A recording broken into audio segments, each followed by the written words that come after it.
¿Qué tal? Bienvenidos a esta exploración detallada. Hoy vamos a meternos de lleno en algo fundamental para muchas industrias, aunque suene muy técnico. Los diagramas de tuberías e instrumentación, conocidos como P&Is. Exacto. Son como el plano maestro detalladísimo de cualquier planta de proceso, ¿no? Una refinería, una farmacéutica, una planta de tratamiento de agua.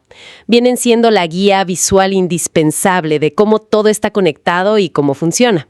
Nuestra misión hoy es entender qué son, por qué importan tanto y, pues, qué secretos revelan. Nos basaremos en un texto especializado, Piping and Instrumentation Diagram Development. Veremos desde símbolos hasta la lógica detrás de su construcción para descifrar estos sistemas complejos. Así es. Analizaremos puntos clave como la identificación de cada tubería o la decisión crítica de por qué una válvula, por ejemplo, se configura para fallar abierta o cerrada. Son detalles que impactan directamente en la operación, el mantenimiento y, sobre todo, la seguridad. Perfecto. Empecemos por lo esencial, ¿no? ¿Qué define a un PID? Bueno, es un diagrama esquemático, ojo, no está a escala ni tiene orientación geográfica fija. Su función es mostrar todas las tuberías, los equipos de proceso principales, tanques, bombas, intercambiadores y, algo crucial, toda la instrumentación y los sistemas de control. Utiliza un lenguaje visual con símbolos estandarizados. A menudo se confunde con el PFD, el diagrama de flujo de proceso. ¿Dónde está la línea divisoria? ¿Cuál es la diferencia clave? La diferencia es el nivel de detalle, fundamentalmente. El PFD es como la vista panorámica, los grandes bloques del proceso, ¿sabes? La visión general. Exacto. El PID es el mapa a nivel de calle. Te dice qué tubería específica va de dónde a dónde con su identificación única, qué instrumento mide qué cosa, qué tipo exacto de bomba es, con todos sus datos. O sea, mientras el PFD muestra qué pasa a grandes rasgos, Ajá. mientras el P&ID muestra cómo pasa, pero ya en detalle. ¿Nos podrías dar un ejemplo concreto de esa diferencia? Para que quede más claro. Claro, mira. Un PFD podría tener un símbolo genérico de bomba. Nada más. Sí. El PID te va a decir si es centrífuga o de desplazamiento positivo y le asignará una etiqueta única, un tag.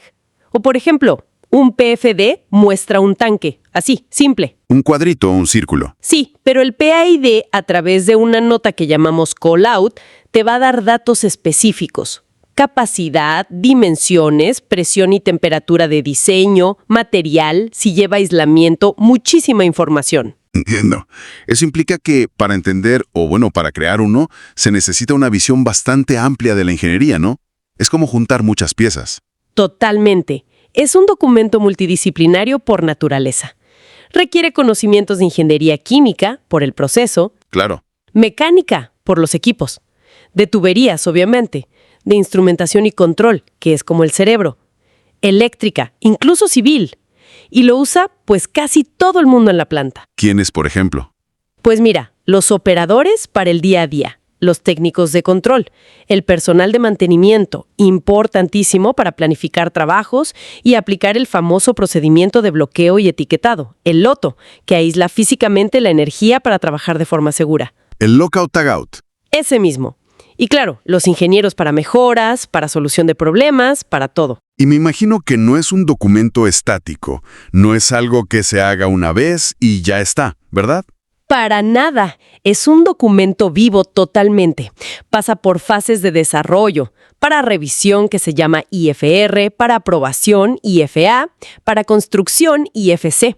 Y algo fundamental, después de construir, debe actualizarse. Ah, eso es clave. Importantísimo. Tiene que reflejar exactamente lo que se instaló, incluyendo cambios de última hora, que siempre los hay. Es la versión as built o a veces as recorded. Y aquí te va el primer punto clave, yo diría.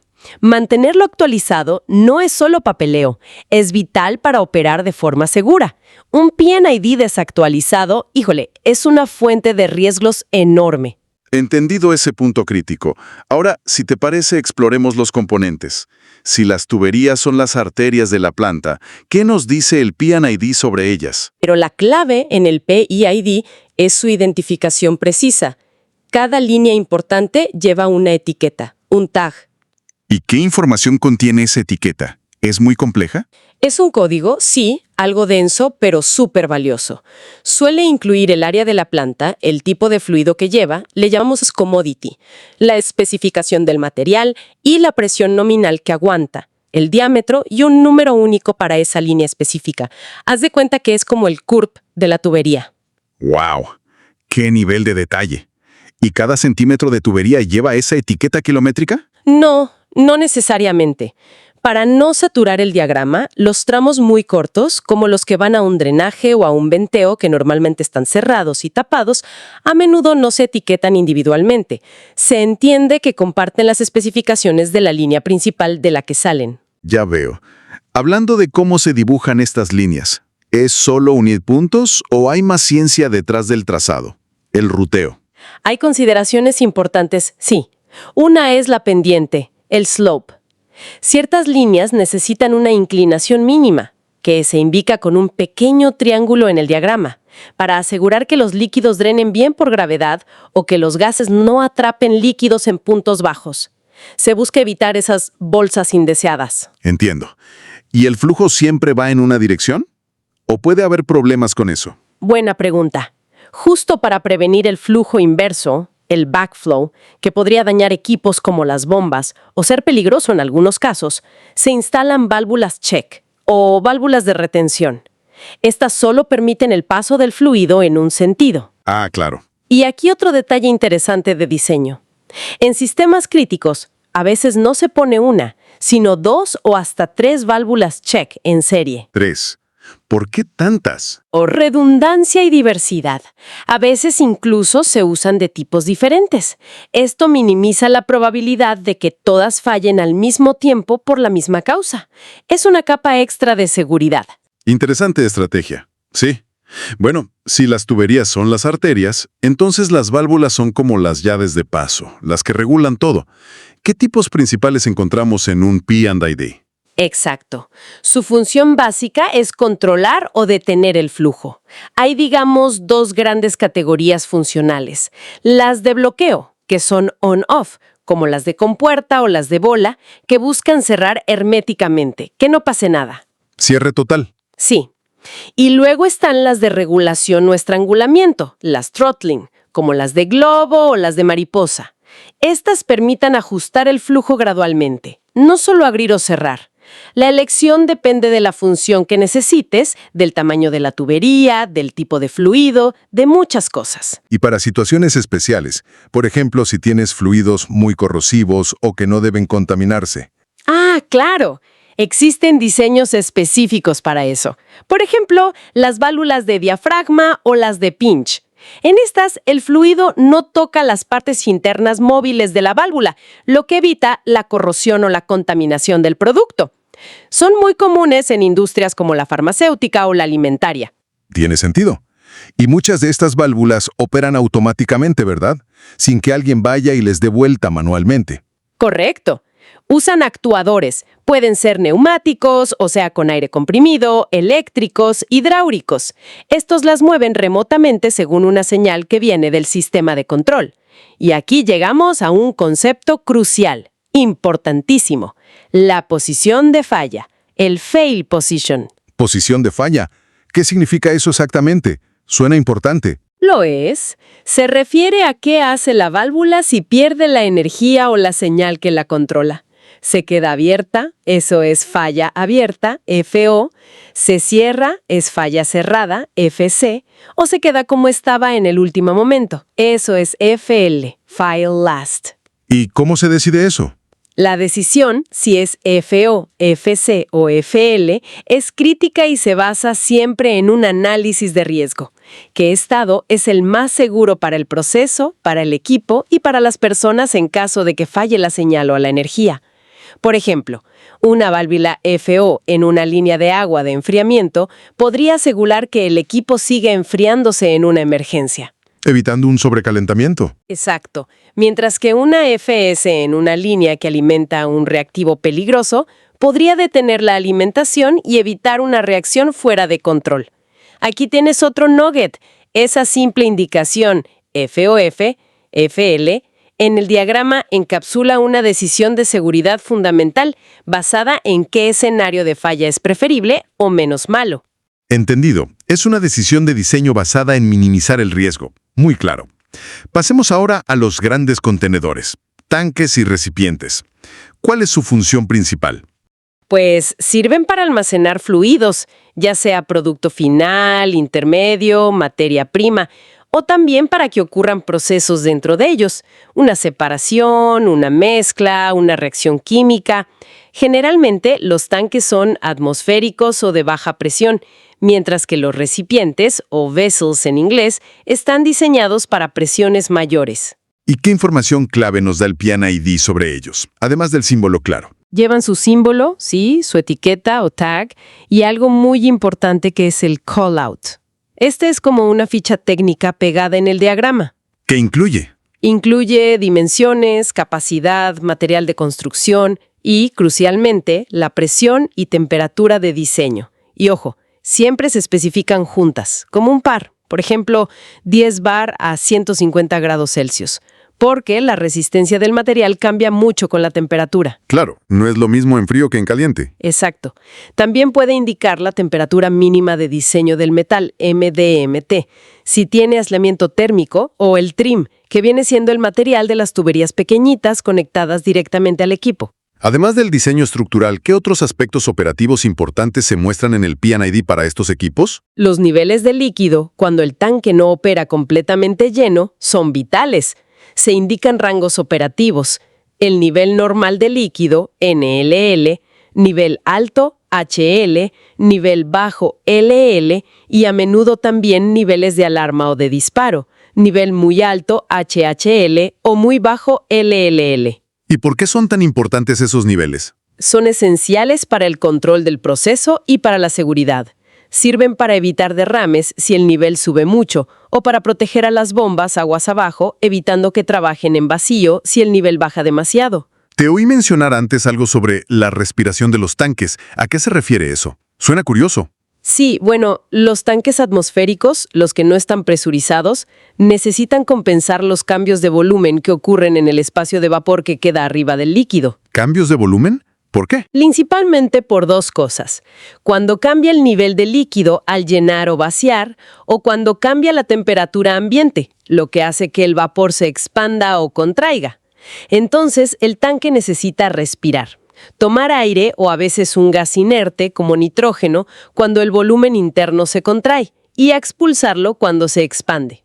¿Y cómo se maneja eso? Se gestiona con venteos abiertos, que son básicamente tubos abiertos a la atmósfera, o de forma más controlada con válvulas especiales de presión y vacío, las PVRVs, que se abren solo cuando la presión o el vacío interno alcanzan un cierto límite. Entendido. Y también mencionaste algo de la contención secundaria. ¿Qué es eso? Ah, sí. Es una medida de seguridad muy importante. Viene siendo una barrera física como un muro o un dique construido alrededor de un tanque o un grupo de tanques. ¿Para qué? Su propósito es contener un derrame masivo en caso de que el tanque falle catastróficamente, que tenga una ruptura.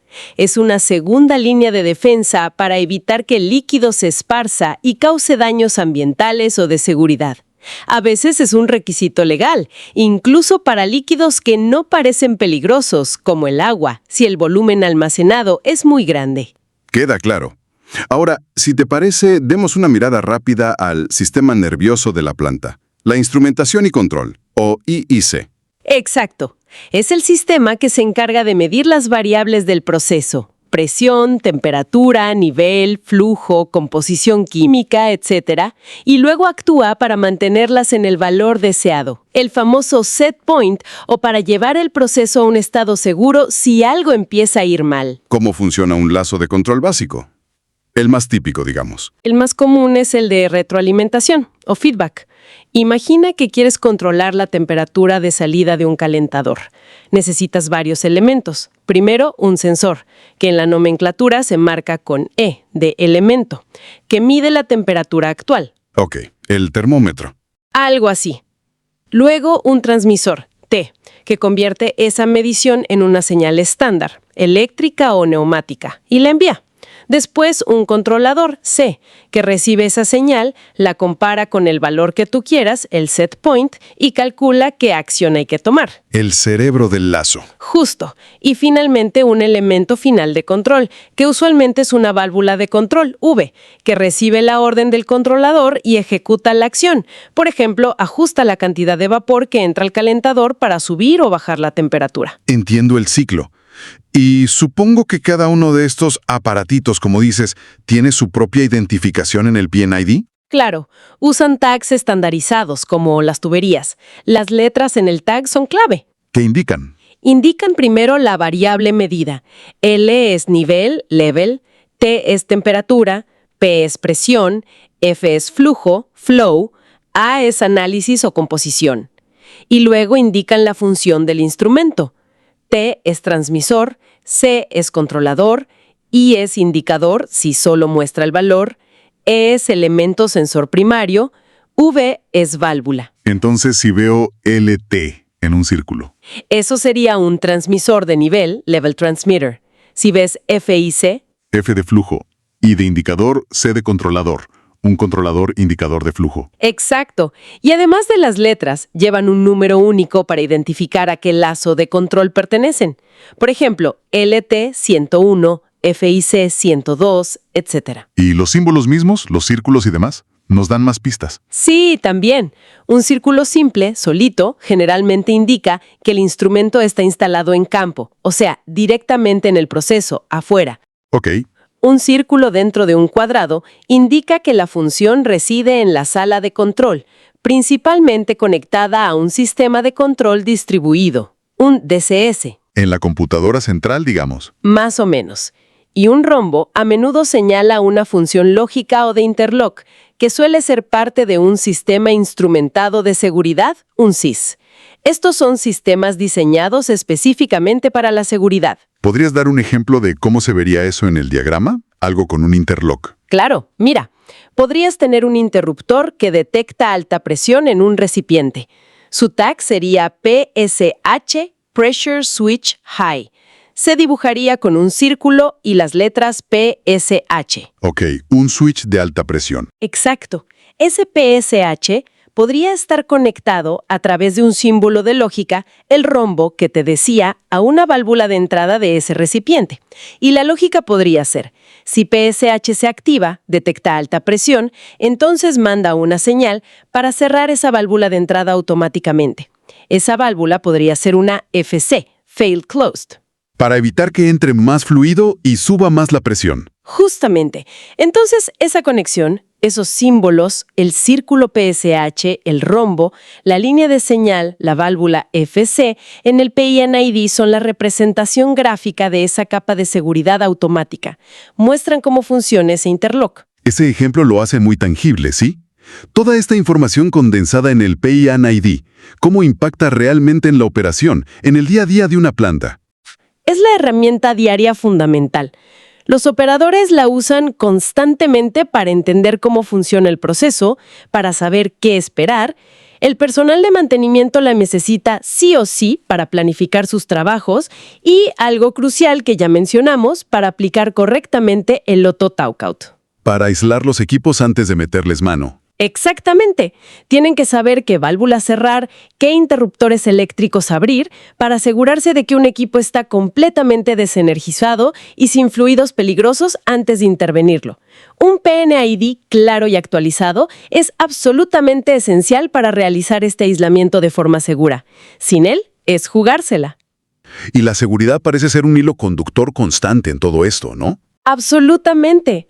Los PNIDs muestran explícitamente dónde están instalados los dispositivos de protección pasiva, como las válvulas de alivio de presión, PSBs o PRDs, que son la última línea de defensa contra sobrepresiones. Si todo lo demás falla, estas se abren solas. El último recurso. Así es. Y también detallan los componentes de los sistemas instrumentados de seguridad SIS, que son sistemas activos diseñados para detectar condiciones peligrosas y actuar automáticamente para llevar el proceso a un estado seguro. Por ejemplo, podrían detener una reacción química que se está saliendo de control. Entonces, los PNIDs no solo describen cómo está hecha la planta, sino que también prescriben cómo debe operar de forma segura. Y para cualquier cambio o modificación, Son el punto de partida indispensable para resolver problemas, lo que llamamos troubleshooting, para implementar mejoras en el proceso o para gestionar formalmente las modificaciones a través de un proceso MOC, Management of Change. Intentar hacer cambios en una planta sin un P&ID preciso y actualizado es como navegar en la niebla sin brújula ni mapa. Tremendamente ineficiente y, peor aún, muy peligroso. haciendo un recuento rápido, hemos visto que el P&ID es como el mapa ultra detallado de una planta, muy distinto del PFD por su nivel de granularidad.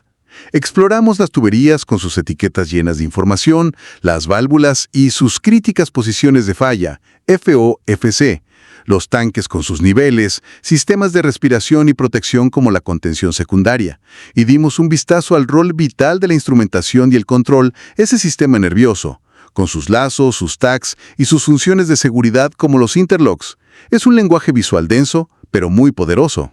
Así es, yo diría que aprender a leer un P&ID es casi como aprender un nuevo idioma, el lenguaje visual de los procesos industriales. Una vez que lo dominas, te permite entender la lógica interna, el control y las múltiples capas de seguridad que hay detrás de operaciones que, a primera vista, pueden parecer un laberinto de fierros. Es una habilidad clave en este sector, sin duda. Sin duda alguna, una herramienta esencial. Y bueno, toda esta conversación nos deja una reflexión pendiente, ¿no crees? Sí, nos lleva a pensar que detrás de cada línea, cada símbolo, cada etiqueta en un P&ID hay incontables horas de trabajo, decisiones de ingeniería, análisis de riesgo muy serios y a veces pues también compromisos entre lo que sería ideal y lo que es factible construir y operar. Decisiones humanas al final. Exacto. Entonces, la pregunta que queda flotando es, ¿qué supuestos críticos, qué debates de diseño no resueltos del todo o qué lecciones aprendidas de incidentes pasados podrían estar implícitos, aunque no estén escritos explícitamente, en la estructura aparentemente fría y objetiva de estos diagramas? Creo que invita a considerar la profunda complejidad, tanto humana como técnica, que hay detrás del diseño y la operación de estos sistemas industriales. Una excelente pregunta para seguir reflexionando. Muchísimas gracias por acompañarnos en esta inmersión profunda en el mundo de los P&IDs. Hasta la próxima.